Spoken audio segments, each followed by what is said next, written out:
Deci singurul lucru pe care regret că nu l-am făcut la timpul lui e studiul amănunțit al luminii. Câte pagini au rămas nescrise, câte capitole și subcapitole.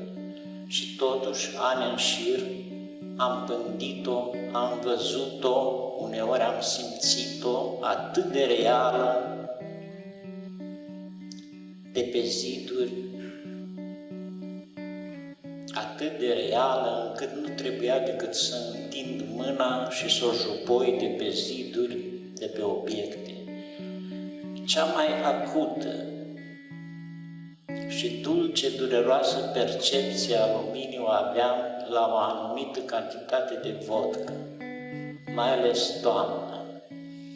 Țin minte că odată am stat o jumătate de zi într-un foarte mic bar de înfălticeni, în așa fel așezat încât să văd lumina pe un zid enorm, alb, cred că al cinematografului de vis-a-vis, și umbra care dansa încet, dar necruțător, a altei clădiri pe el. Obișnuit comandam 3 vodci mici, ca și cum aș mai fi așteptat 2 amici. Le beam singur. Pe urmă, după amiaza aceea, mai era în bar un singur om, piticul Ghebos de la circul ce sosise în Fălticeni.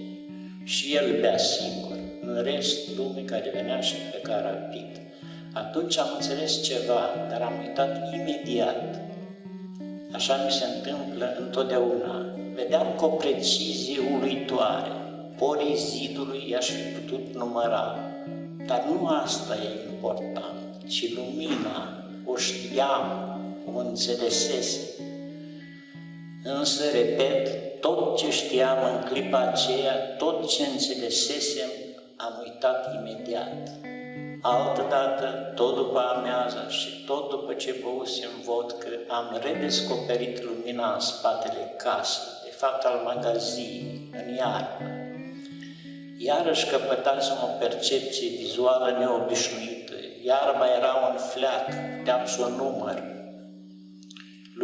Lumina aceea ce îmi lăsa amintirea unui secret înțeles și pierdut. Și chiar când înțelegeam, în aceeași secundă mă dubla gândul că nu voi putea comunica ceea ce îmi părea atât de cunoscut. Nici acum nu pot să explic exact. Adaug doar că începeam să o și aud. Da, auzeam bâzâitul, nu bâzâitul, clocotul minuscul al luminii pe obiecte. Parcă ar fi fiert apa încetișor. Foarte palid ce am spus eu acum.